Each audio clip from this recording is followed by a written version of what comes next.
setelah tadi kita dengerin ceritanya Mbak Devita Rusdi gitu ya, mengklarifikasi bahwa kasus penipuan 950 juta mengenai tas itu bukan Devita Rusdi, tapi Devita yang lain dan kasusnya sudah selesai, bahkan oknumnya pun sudah dipenjara dan ini sebenarnya sudah clear. Semoga ini udah nggak akan lagi meluap-luap lagi ya Mbak Devita ya, sudah beres. Dan ternyata saya juga baru tahu tuh tadi dari tayangan itu bahwa Justin Bieber, Cristiano Ronaldo itu ternyata mereka adalah anak-anak yang dibuang gitu ya Mbak? Rencananya. Yang tidak tadinya. diinginkan. Tidak diinginkan, gitu ya? Ternyata. Jadi orang besar. Gitu ya. Oke, sebelum ngobrolin yang tadi tayangan tadi, ada Briana kan di sini ya. Briana mau ikut yuk bareng-bareng ke sini ya, Bri. Ya, boleh.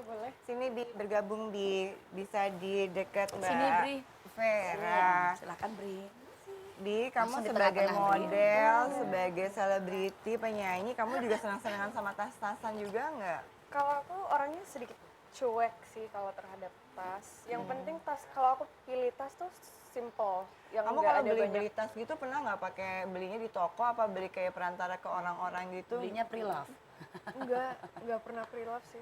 Jadi langsung. Soalnya tas kan pasti dipakai a long time, Yang over penting and over matching again. lah sama baju gitu. Paling simpel nggak juga. Atau harus Nggak juga merek-merek tertentu nggak? Enggak. Enggak. Yang penting kayak nggak ada banyak patternnya. Basically bisa dipakai dengan banyak baju yang Banyak. Ya, kalau beli tapi nggak pernah pre-love ya, nggak pernah kayak tadi ke Yang second. gitu. Unless kalau tas itu vintage. Ya. Pernah? Vintage bags, ya. Iya, itu ke mana belinya kalau yang vintage gitu? Itu di Sydney.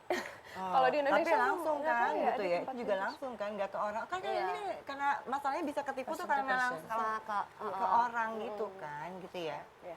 Jadi coba sebelum kita tidak supaya nggak masuk lagi ke kasus seperti itu, apa ya yang kita hindari gitu loh Mbak Devi tuh buat urusan kayak gini-gini? Kita hindari ya sebelum ini kita mesti dicek-cek dulu ke beberapa reseller karena banyak di Jakarta kan.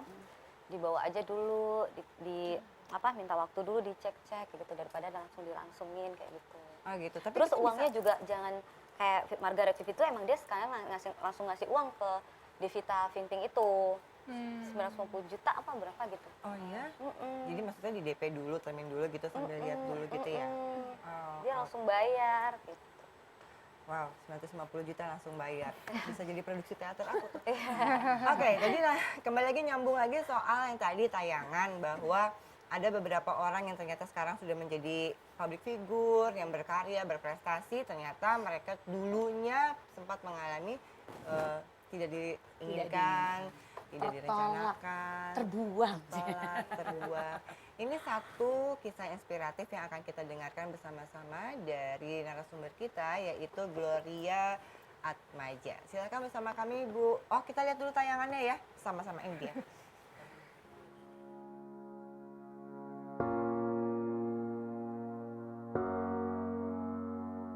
Ya, memiliki anak adalah anugerah yang paling indah yang dirasakan oleh orang tua. Namun bagaimana dengan orang tua yang justru tak menginginkan sang anak itu lahir ke dunia dan mengambil jalan dengan mengaborsi anak tersebut? Hal itulah yang dialami oleh sahabat perempuan yang satu ini, Gloria Atmaja. Di mana saat dirinya masih berada dalam kandungan, sang ibu justru mencoba berbagai cara untuk menggugurkan Gloria. Hal itu pun dilakukan sang ibu karena masalah ekonomi. Namun lewat kuasa Tuhan, Gloria justru lahir dengan selamat, meski harus lahir dengan kondisi cacat. Lantas seperti apakah perasaan Gloria saat mengetahui bahwa dirinya adalah anak yang tak diinginkan oleh sang ibu? Bagaimanakah Gloria bisa berdamai dengan sang ibu? Dan seperti apa dirinya bisa bangkit dengan menjadi pribadi yang kuat dan menjadi motivator bagi banyak orang? Selengkapnya hanya ada di Cerita Perempuan hari ini.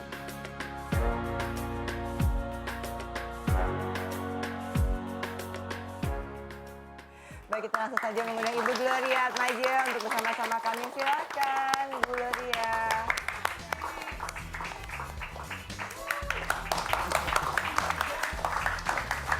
Selamat pagi Ibu. Silakan ke Mbak Vera. Terima kasih ya. Ketemu Bu Mbak Gloria. Devi. Silakan Bu dekat saya. Terima kasih. Atau ya boleh. Sini. Ya boleh. Bu Gloria, saya mau boleh nggak tolong diceritakan dulu taunya tuh dulu seperti apa bahwa merasa pernah orang tua membuang tuh bagaimana ceritanya sih Bu Gloria? Oh ya, saya tidak dikehendaki kelahiran saya.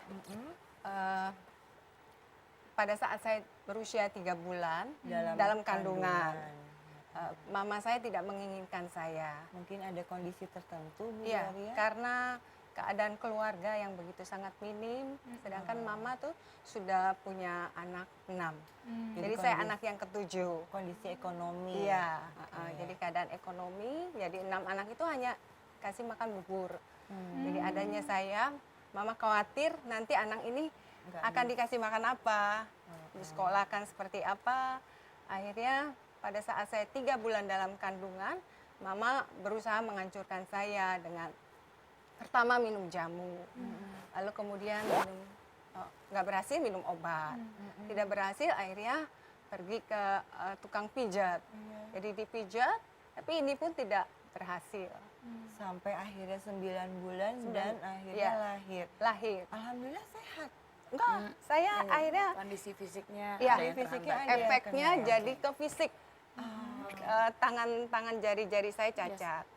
Jadi ini yang tengah ini usia tinggi kan? Iya, sejak lahir. Lebih pendek dan lebih lembek ya. Yang ini juga. Lalu kemudian kedua kaki saya juga cacat. Nggak berkembang ya. Oke. Mungkin mau buka? Nggak apa-apa nanti aja. Jadi ketika lahir seperti itu Iya, dan kemudian setelah lahir bagaimana perawatan kepada Ibu Gloria waktu itu?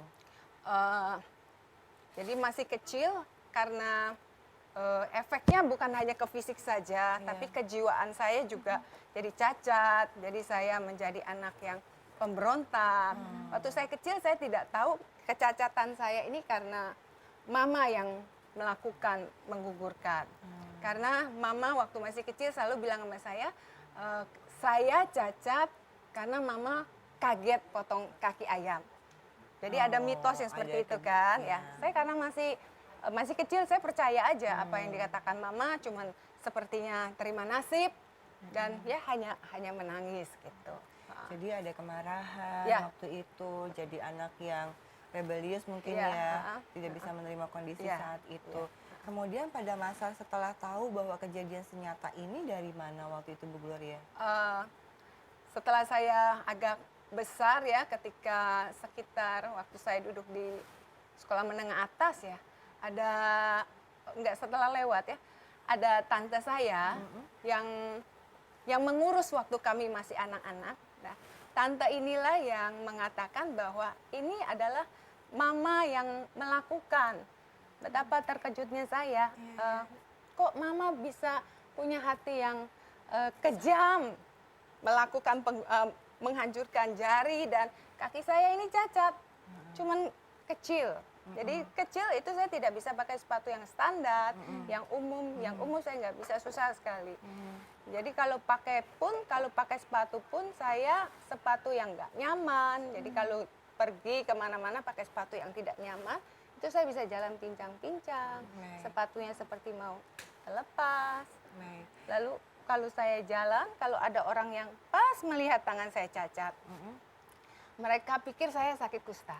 Oh iya. Karena Jadi mereka, disangka terputus, iya, gitu. jadi mereka cepat-cepat lari kencang-kencang. Wah itu saya sakit hati. Ibu maaf, Malu. ini jadi sepatu khusus ya Bu? Iya. Kalau nggak apa-apa? Boleh. Boleh dilihat? Oke. Oh, maaf ya Bu Iya, ya. Jadi memang dan selama ini sampai remaja masih seperti itu ya Bu? Ya, Jadi, Tapi hubungan sendiri dengan ibunya ibu, ini. oh, dua-duanya iya, seperti Enggak, yang kanan 5 jarinya tidak ada. Jadi penghayatan masa kecil itu adalah akhirnya adalah kemarahan ya, Iya. anger ya. marah ya Bu. Jadi Karena sosok merasa pribadi. Oh ini. iya. Yang kanan sih alhamdulillah Ditolak. masih ada ya Bu ya. Yang kiri Iya. ini yang sulit. Jadi karena yang kecil ini selama saya Maaf Bu boleh ada ini. Ya. Ya. Ini ya. Iya, iya, jadi jadi susah nggak sekali berkembang ya. seperti itu. Baik. Heeh. Dah, maaf, jadi tadi seperti yang disampaikan sama Mbak Vera, jadi pada perkembangan semasa remaja, jadi sosok pribadi yang agak sulit mungkin ya? Ya, tidak bisa bersosialisasi. Sulit. Saya merasa saya pribadi yang tidak berharga, tidak bisa say hello pada teman, tidak bisa berkomunitas. Jadi Ngobrol saya gitu ya nggak nggak bisa. bisa. Ketika mereka mungkin sekedar belajar bersama, ikut pesta ulang tahun, saya Iya. tidak bisa membawa diri saya untuk ikut mereka. Karena malu atau karena memang dari lingkungan luar juga mereka mengejek atau menghina atau Eh, apa? waktu saya sekolah sih mereka nggak mengejek ya. Enggak ya. Cuman diri saya aja yang rasanya saya aneh, saya tidak bisa melakukan Jadi apa-apa. akhirnya menarik diri. Benar, gitu menarik ya. diri. Tapi alhamdulillah saat ini Bu Gloria sudah hadir bisa menjadi motivator, Ya. memberikan hal yang terbaik. Nanti kita akan tanya sama perjalanan hidupnya Bu Gloria yang akhirnya bisa menjadi pribadi yang tangguh dan bermanfaat untuk orang lain. Tetapkan bersama kami dalam Cerita Perempuan.